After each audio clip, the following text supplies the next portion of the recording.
Story 1. The type of education about intimacy just ends up sounding like a series of don'ts. It leaves me feeling really uncomfortable.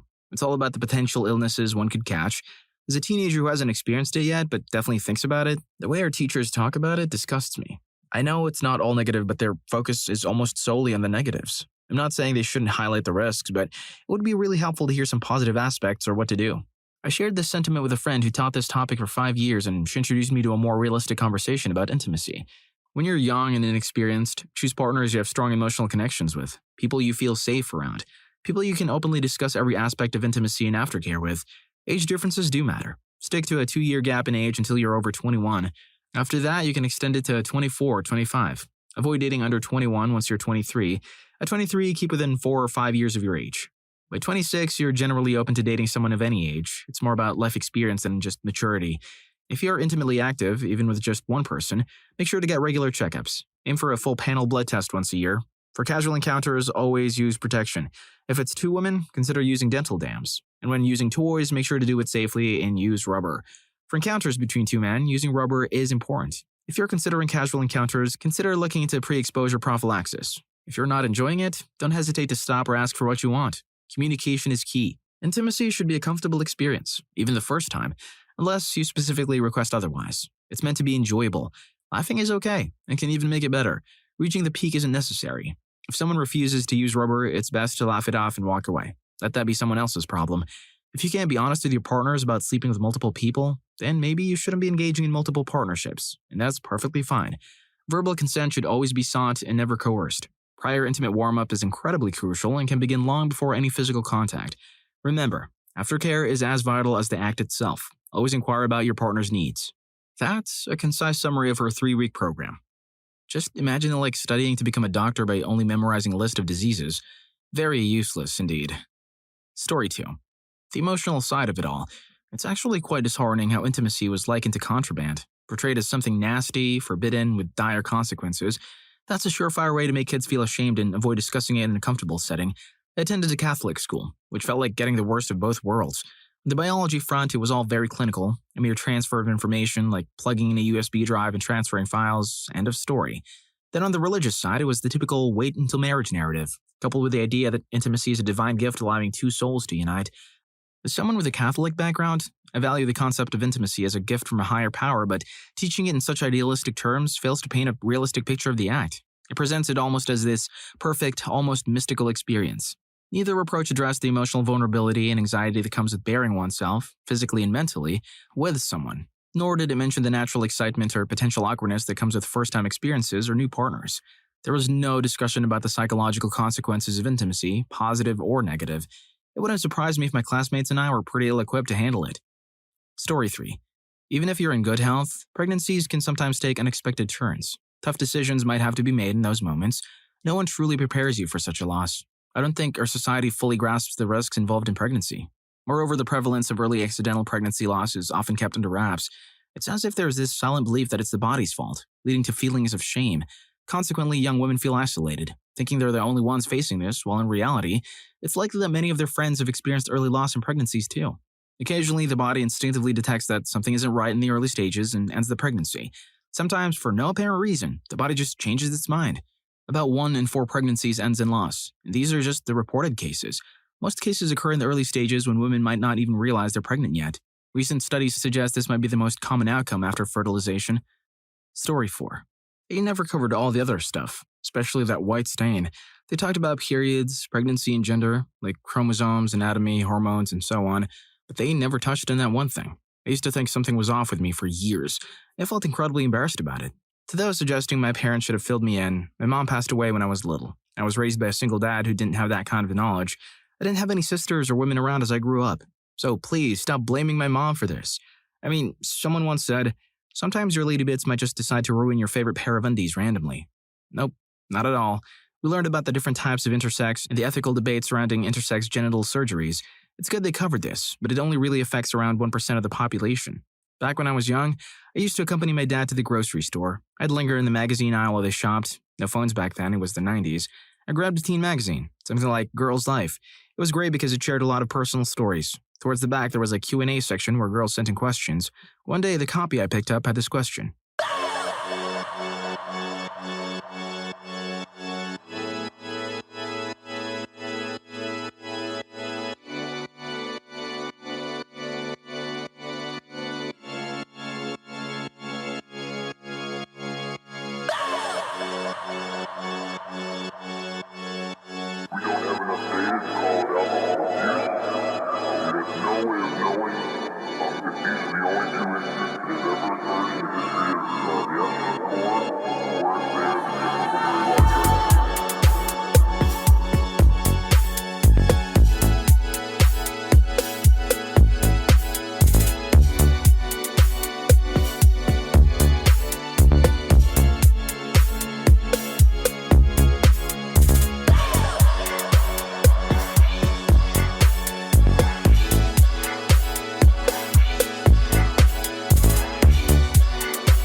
essential.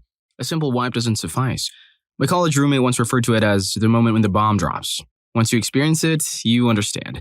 This was the most unexpected part for me. Having to wash my bed sheets after my first time was quite disappointing, especially because the act itself had been rather mediocre, as most initial intimate experiences tend to be, it seems. It almost made me reconsider engaging in it entirely for a while. The dense mindset of my college freshman self. Story 9. How to clean up afterward. They really should include, it's a good idea to use the restroom after intimate moments. Keeping that information under wraps isn't fair. It's uncomfortable for both parties. Also, it dawned on me that women desire men too. I was so focused on understanding consent and birth control that it never occurred to me that a woman might desire me until someone said, "Hey, let's do this." Also, to prevent any discomfort, it's wise to use a rubber. And I'd like to add that my perception of intimacy during my teenage years was that boys were depicted as these awful, gross creatures messing around with those beautiful, innocent girls. It felt like girls had the responsibility to defend off advances from boys. It seemed that only the bad ones would openly express interest in getting involved with a girl, and only the wrong girls would agree. And it was considered the most admirable and courageous act for a girl to say no. And women essentially put up with it because they liked the man for reasons unrelated to intimacy. Story 10. The aromas involved. Not necessarily unpleasant scents, mind you, but no one ever talks about there being a scent at all, or that it can vary with different people, like marinara made by two different grandmas. They both smell like marinara, but they have their unique scent. Intimacy has that characteristic, but it's rarely discussed. Moreover, going all the way isn't the only aspect of intimacy. Also, it didn't prepare me for fertility issues. It made me believe that one unprotected moment could definitely lead to pregnancy. I understand they aim to prevent teen pregnancies, but now my fertility struggles are seriously affecting my mental health. Story 11. The second time around, since both of us were too nervous during our first experience for it to be enjoyable, I was quite surprised by how excited she became. She exclaimed, "Is this normal? It never looks like this in adult content." I truly wish our teacher had provided a clear picture of the realities of relationships and emphasized the unrealistic nature of adult content. If the teachers were anything like those at my school, they probably refrained because they stressed abstinence before marriage. Or maybe they feared repercussions like getting fired or excluded if they spoke differently. Story 12. Everything and anything. Our birds and the bees talk at school was essentially a woman warning us against getting involved. Rubbers can fail, the pill isn't foolproof, you might get seriously ill and die. It was quite intense. They even showed us a cartoon where a man meets a woman and poof, they have a child. I had no idea there were certain steps involved in making it happen. It was like just putting it in and boom, baby's there. Story 13. The lady bits are positioned lower than you might anticipate. It's also true that girls desire intimacy too, but societal norms pressure them to keep that desire hidden. For a while, I believed they were doing it just to please guys. I attempted to rush through things to be considerate. I lost a few partners before I understood what was happening. Furthermore, seeing girls loving to have it, almost overflowing. I could never fully understand why my girlfriend can accept her newfound adventurous side as something to celebrate. Deep down, she struggled to reconcile the image she wanted to portray to the world with someone who, to be blunt, enjoyed blowing the bagpipe. Story 14. They never actually explained how it all worked. I was in middle school and had no clue about what should happen or where things were supposed to go. Picture my surprise a few weeks later when my first boyfriend got a bit frisky. How on earth do they not explain this? I mean, sure, they mention that guys produce swimmers, but they never explain how it actually happens. I truly believed you had to somehow put your nuts in there. Thank goodness for adult videos. Story 15. Intimacy, all in all. Our class primarily revolved around biology, focusing solely on the reproductive organs and lacked any discussion about the actual act or safe practices. My human anatomy teacher essentially combined the birds and the bees talk with a human anatomy lesson. They didn't shy away from anything. In another school, those classes were taught by our gym teachers. And now that I reflect on it, I don't think that's what they expected when signing up for the job. Story 16. How to maintain hygiene. A simple clean before and always take a whiz after could prevent so many UTIs. In high school, many girls had no clue about cleaning up or what products to use. I remember a girl using rubbing alcohol once because she thought it would help, even dealing with issues like infections. Important stuff. But it can be an awkward topic to discuss. The concept of safe words and aftercare. I understand both are common in a type of dynamic, and while safe words might be a sensitive topic, there was zero information provided about aftercare. I didn't even know what aftercare meant until I experienced it for the first time.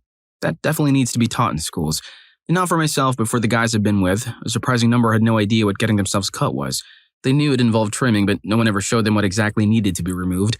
It was always a surprise when I showed them a picture of what an untrimmed one looked like. Story 17. The emotional and intimate side of it. The anxieties and the need to steer clear of all the nonsense seen in videos. And about that Louis C.K. joke, our teacher walked in with a banana and said, "Today we're learning how to use a rubber. I brought this banana because I can't pitch a tent in my pants on an empty stomach." Story 18. UTIs. They're a real hassle for some women. Personally, I'm quite sensitive to them. With a new partner, chances are high, about 8 out of 10 times, I'll end up with a UTI no matter how prepared I am. I do all the tricks, drink water, pop cranberry pills, shower before and after, and make sure to take a whiz afterward. It's more serious than people realize because, firstly, it can be life-threatening. Secondly, for us young people, it can be puzzling. You might feel a burning sensation when you take a whiz or see red when you wipe, not during your period. It left me scratching my head for sure. Ignoring it only makes it worse, obviously. And if your immune system isn't strong, it can lead to other infections in your body. Story 19. Literally anything. We were led to believe that the deed meant immediate pregnancy or an avalanche of if done before marriage. The class sessions barely lasted a day. Our health teacher was upfront that he could only discuss this, strictly focusing on abstinence. No rubbers, no safety measures, just don't do it. Girls only got that time of the month talk, nothing more. No surprise our school had sky-high pregnancy rates. Yeah, talk about the irony, right? Story 20. The way intimacy was taught in school felt overly scientific and clinical. I believe it would have been far more beneficial if the education covered these aspects, addressing the emotional aspects that accompany intimacy, educating on the importance of informed consent, nurturing a healthy and mature attitude toward intimacy, especially for those from religious or restrictive backgrounds. Story 21. Women's health education was lacking in key areas. We never learned about wearing loose, breathable underwear or proper hygiene practices, like the type of soap to use and where to use it. There was no information about common infections like yeast or BV and how to prevent them, such as always urinating after intimacy. Additionally, it would have been valuable for young girls to understand that all feminine anatomy varies, and that's completely normal. As for consent, I wish someone had emphasized that if someone has to beg, guilt trip, or coerce you into intimacy, especially when you're young, it's not consensual. Story 22. I've been offering this advice to guys for a while now, wishing I'd heard it during those classes myself. The trick is simple. If you're a guy and you're on the brink of doing something potentially risky, like meeting someone new for intimacy, take care of yourself first. Rub one out before you make that decision. It can prevent a lot of trouble and clear your mind before committing to anything. Story 23. Not necessarily completely the fault of or lack thereof, but movies can be misleading. Every time a couple gets all steamy on screen, it's like magic. No struggle, no fuss, just instant action. But let's face it, reality isn't always like that. Sometimes it takes a bit of work. Sure, some might say, oh, it's all about intimate warm-up. But honestly, even with that, it can still take some effort and time. True that. Movies make us feel like we can do anything, but then we try it in real life and we just look silly. If you made it this far, I bet you want to watch more stories about the birds and the bees talk. Check out, what were your disaster stories? Story 4 was hilarious. See you there.